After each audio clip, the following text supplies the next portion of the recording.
I know you have. Hello and good evening, folks. I want to welcome you to this sort of special edition of uh, the Guyana Business Journal. Tonight, we broadly wanted to, on the following this referendum in Venezuela on the annexation of the Essequibo region, we wanted to bring in one of our thoughtful sort of Guyanese voices to kind of give us some sense of, you know, what we ought to be thinking, how we ought to be thinking, how is this situation likely to play out, and to really begin to think about how we position ourselves in a proactive manner around this question of the border issue as we continue with the things in the ICJ and as we continue to work with the international community. The question is, what else should we be doing? And I wanted to kind of raise these questions with, uh, as I see him as the dean of our Guyanese intellectual community, Professor Ivlaw Griffith. So, welcome, and if you will permit, I'll say Ivlaw. Welcome, Please, thank you. and it's an absolute pleasure to see you. And the first thing I wanted to ask you, which struck me as I was driving back today, Mhm. was, what has been on a personal level, your engagement with the Guyana Venezuela Essequibo controversy? If by personal engagement you mean a relationship with the government, No, I mean, I meant like kind of on your own, like, as I was sitting earlier thinking, we, we all come to this in some personal way beyond Mhm. our engagement with the government, with the universities, and so on. Uh, Right. on your side, is there a kind of personal way in which you've come to this? Well, it's not so much personal individual as it is personal intellectual.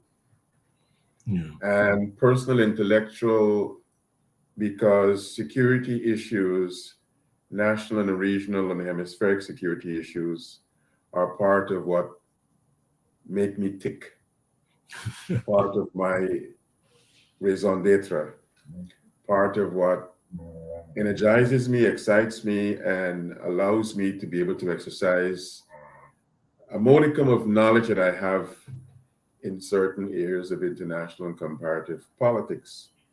And if you look at security issues in the broadest sense, there are two general baskets.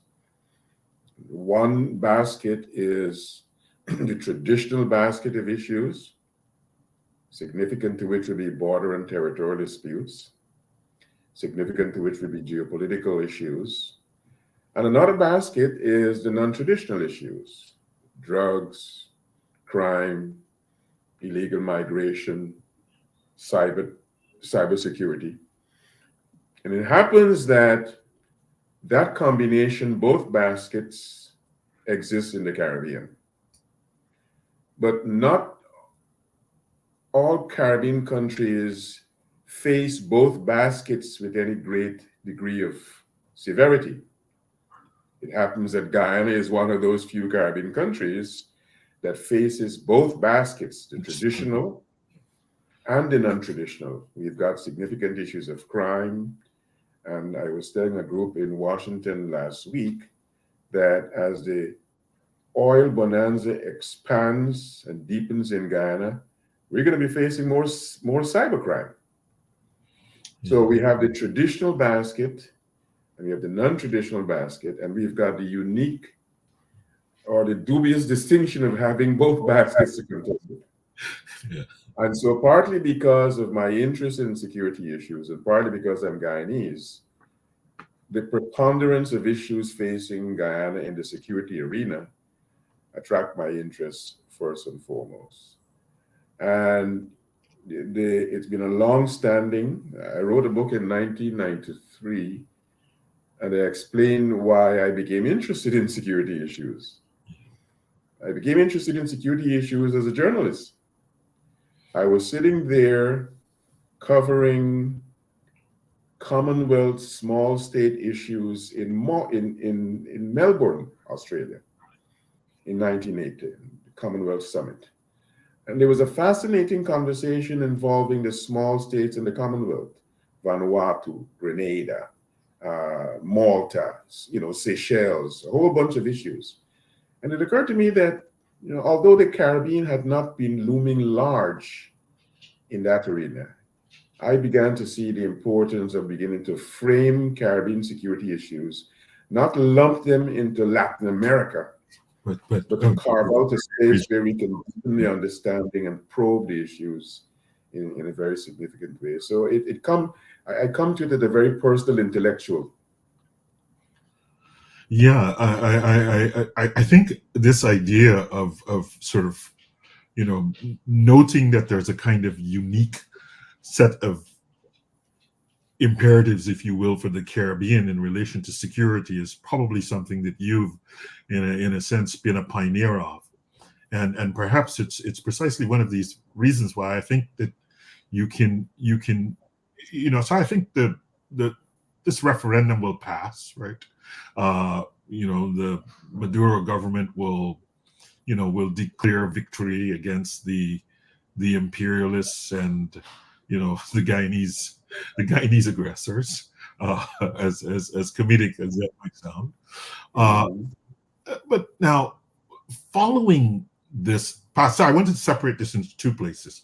Following the passage of this referendum, what do you suppose are the potential next steps for Venezuela in terms of its diplomatic, economic, and political actions? And how do you see these actions kind of impacting Caribbean region specifically, or CARICOM region specifically? Mm-hmm. Let me answer that in two ways. I think having the referendum held today, and we'll know the results by tomorrow evening late, I'm told from friends in Caracas, is one tranche. Another tranche is what is done with the results of the referendum. My own suspicion, and I've been arguing this for a couple of weeks, that the clearest threat that was on the horizon, the annexation, my suspicion is that the voices, public and private voices, diplomatic and political voices, will have led Maduro to appreciate that annexation, which is a consequence of particularly referendum item 5. For him to implement item 5, he's got to go and take Essequibo. My suspicion is that that would not come to pass. And so in the context of that first tranche, yes, the referendum will have been held. The next issue is what will be done with the results of the referendum. My suspicion is that you're going to begin this week to see a slight shift in the narrative. You will continue to have a weeping and gnashing of teeth against the imperialists, against the ICJ, against ExxonMobil, against Guyanese, against the world that may be supporting Guyana. But you're not likely to see any quick translation of the referendum results into action. I think you're likely to see a change in the narrative and not actualizing, which was a clear threat, actualizing taking the Essequibo. Now, that does not mean that, assuming that my suspicion is correct, that does not mean that Guyana or Guyana supporters can take comfort in the non-annexation, because the intimidation measures will likely still continue. Guyana's part of Ankoko is still occupied. They're not going to move from that. The efforts to redefine, somebody sent me a map today that show that there's some maps of Venezuela that now even include Trinidad and Tobago, which... Yes, I noted that in one of the things that I received today, yes. Yes, yeah. They're not going to restore the original map that the world recognizes of Essequibo being part of Guyana. They're likely to continue the pretense of La Zona en Reclamación, which they're now calling Guyana Essequibo. But Guyana needs to continue its steadfastness, not to panic. Guyanese need to continue to as much business as usual. Guyanese need to continue enjoying the Christmas season that is around us, and let the government and the relevant other constituencies, the business and international constituencies, take care of shepherding the ship of state in the way in which it has been shepherded. But to that point, Ibla, when you say to continue, I mean, can you delineate some particular strategies that it ought to be considering as part of this menu of items to safeguard the territorial integrity? Like you just mentioned, the fact that Venezuela has now expanded their map, and is now, I mean, I received the new Venezuela map incorporating Trinidad and Tobago and the Essequibo region today. I mean, how do we defend ourselves, in quotes, against this kind of thing? What are some of the steps that we ought to be thinking, or the people who are responsible for this ought to be thinking?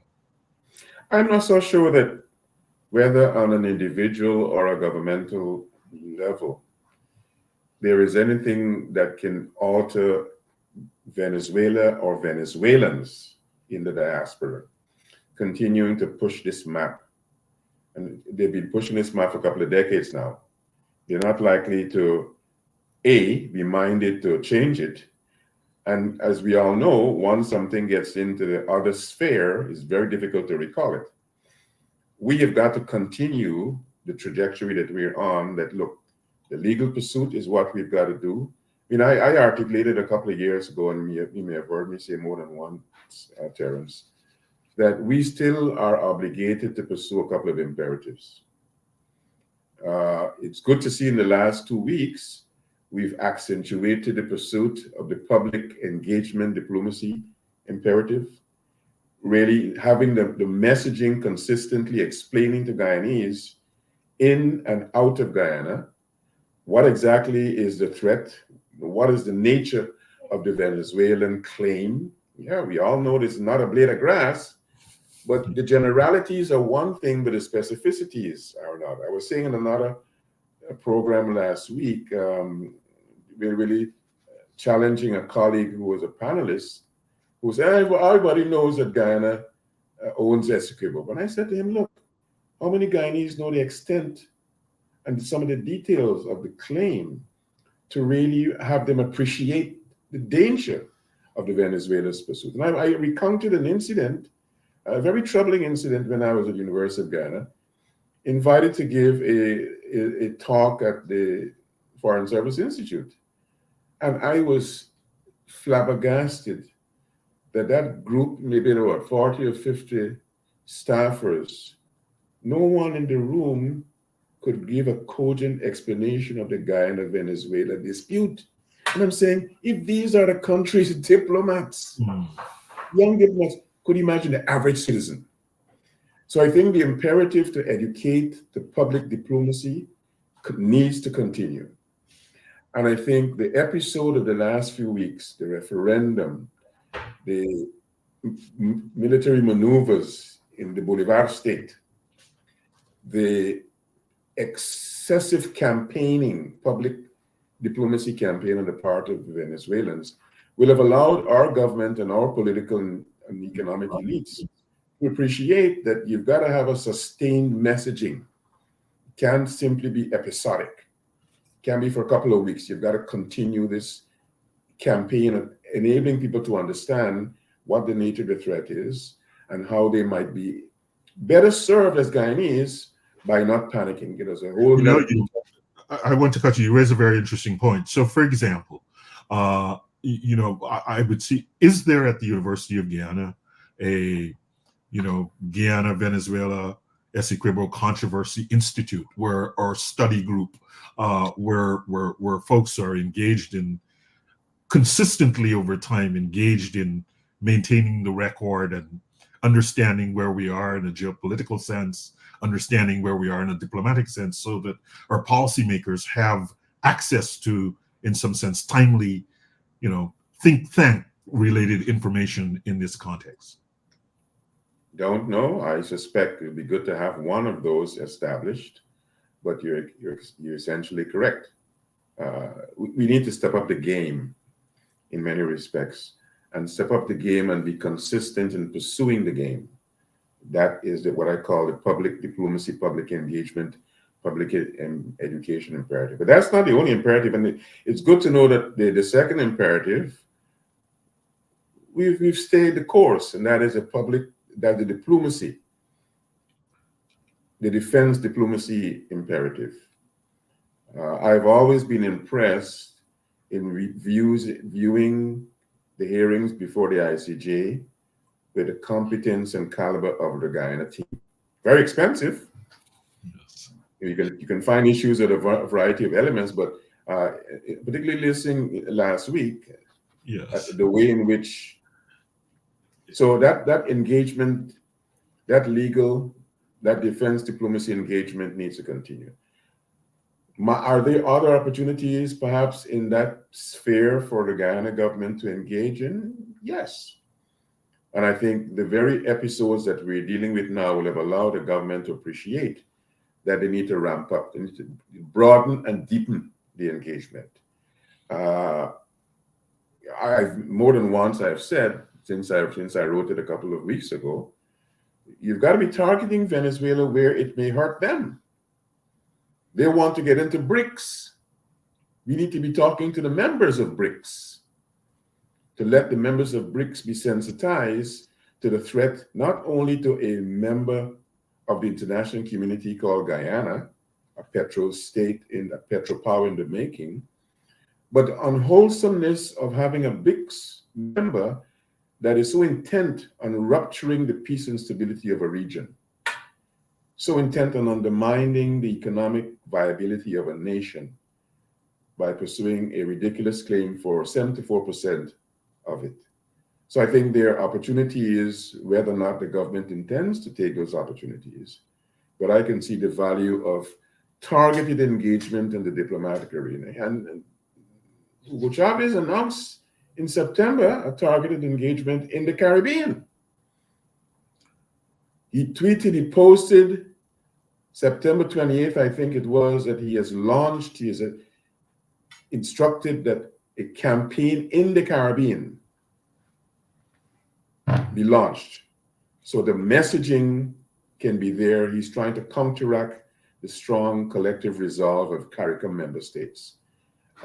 We need to be finding targeted opportunities to step up our game in that respect. And then the final imperative that I've written about and would argue that needs to be sustained is what I call the security investment imperative.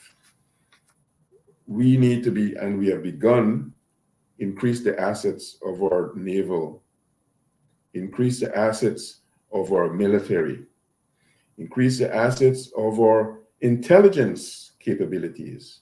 We've got to not intend to match Caracas, but to create an assurance among Guyanese that if something happens, we can at least hold the fort for a couple of days rather than fall under with the first blow, huff and puff of the Caracas forces.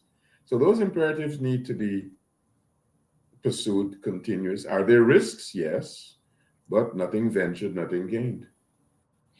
Yeah, I think I do see these, the really the vital nature of these imperatives, that, the defense imperative, the diplomatic imperative, in a sense, the political education imperative. And as you just mentioned, I had the thought, my roots are in the Pomeroon, and so my family sort of starts there among the enslaved Africans who worked on the plantations with the Dutch for little pay, and this is part of the Essequibo region, and Right. so I had the thought of, how do we what are some of your thoughts on sort of like the welfare and the rights of the residents, the Guyanese who are resident in Essequibo, and what are some of the things that they should be doing in terms to ensure that they're protected and their issues are addressed during this dispute. Are there any things that we ought to be thinking about in that region? I saw someone sent me earlier there was some panic buying at some place in one of these regions. Are there some specific targeted messages that we should be giving to our brothers and sisters who are in the Essequibo region? You know, the British are known for a certain demeanor. They call it the stiff upper lip. They call it the keep calm and carry on. We've got a certain necessity to not panic. There's a necessity to keep calm and carry on. Now, it is easier to say that than to do it if you're in Pomeroon or Bartica or Mari or Marawana. But the onus is on our leaders, and I'm talking not so much now only of the national leaders, the president, prime minister, and the ministers. I'm talking about those regional councils, those regional councillors. I'm talking about those mayors in those various towns and cities. And I wonder to what extent we have taken, and by we, I mean the government of Guyana, has taken the trouble to educate those leaders so that they can be messaging appropriately to keep calm and carry on. They can be passing on the assurances that everything is being done as appropriately and as necessary as possible. But beyond the keep calm and carry on, to try to maintain a semblance of life with the normalcy of the moment, we've got to invest credence and confidence in the government in its ability to pursue those national priorities, those imperatives. The average citizen has to contribute to the education, but it can't drive the education. The average citizen cannot drive the security investment imperative. The average citizen cannot drive the public diplomacy, diplomatic imperative. But we have got to explain. The government is obliged to explain and to incorporate the views of citizens as much as possible, including those leaders at the regional democratic councils, at the mayor, the city level, and the town level. So I think there is much to be said by stratifying the leadership engagement beyond the national level. And I don't know, I don't have a sense as to how well that is being done as we pursue this agenda. Yeah, I know our time is running out. I know I promised you that I'll get you for a half an hour. So maybe just two more thoughts. One thought I had this evening I had a chance to visit the outreach event that was held in Queens, and as usual, some of the ways in which some of the things came up around the various approaches that people have taken or not taken, and while I think this is sort of immaterial at this point in terms of understanding clearly what the position of Guyana is, considering the sort of complexity. So as I sit here as a sort of mathematician, as a logic person, I see the referendum, whether it's tomorrow night or the night after, the Maduro government will announce that they've secured the will of their people on this action. I think a betting person would also say that the ICJ will find in Guyana's favor and insist on the maintenance of our borders as they have been established since 1899. The question then, but this controversy will remain, I think, as we go forward. So I'm asking you now to put on your long lens and take the last 2 or 3 minutes with the long lens. What's and this is not an immediate question, but this is just a long question. What is, as you see it, a path forward for Venezuela and Guyana to ultimately, in the long run, peacefully resolve this matter? I plan, time permitting, this week to begin on a part 4 of what is so far a 3-part series of what I call oil and bullyism.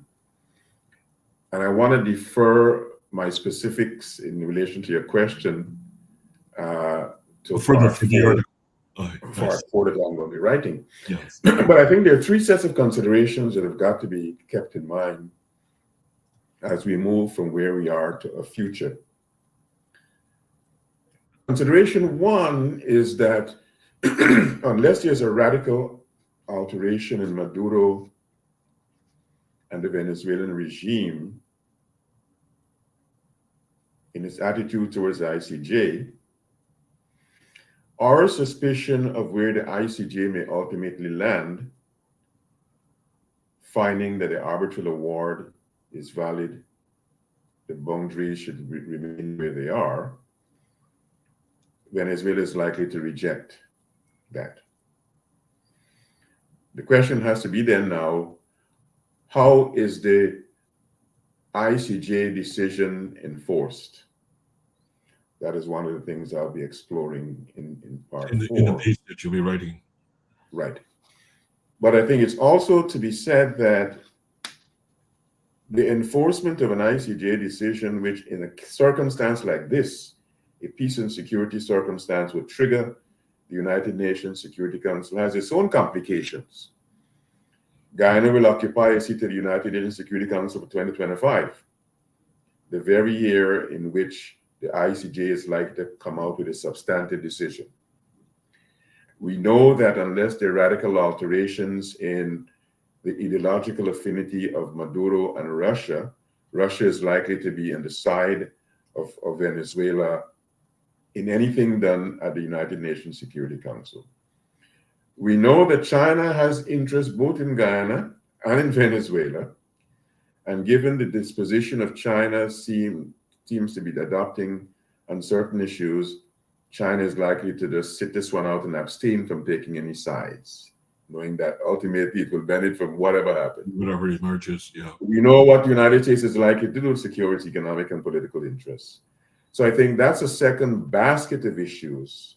How will any enforcement of the ICJ's decision play out in geopolitical terms? That is not likely, in my view, to minimize the continued bullyism. You're likely to still see harassment of Guyanese. You're likely to still see the measures to enforce any decrees that Maduro will likely pronounce. But I think you'll also continue likely to see their public diplomacy, their public messaging, their psychological warfare. That is also something that I hope to be able to offer some thoughts on going forward, if not number 4 and number 5. So there are a number of baskets of challenges and opportunities moving forward. But this surely is a matter that is not amenable to a quick fix, irrespective of what the ICJ says. Let's assume the ICJ says 1899 is valid.